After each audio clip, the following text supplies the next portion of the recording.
fought the longest war in American history. They fought the longest war in American history. In 1965, Vietnam seemed like just another foreign war. But it wasn't.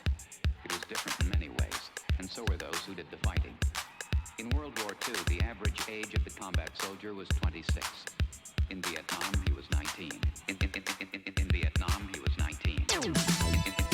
In Vietnam, he was 19.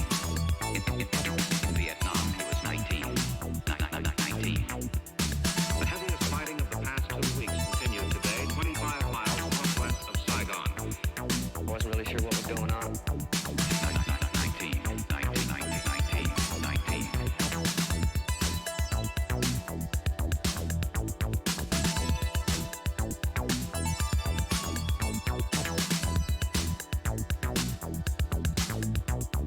In Vietnam, the combat soldier typically served a 12-month tour of duty, but was exposed to hostile fire almost every day.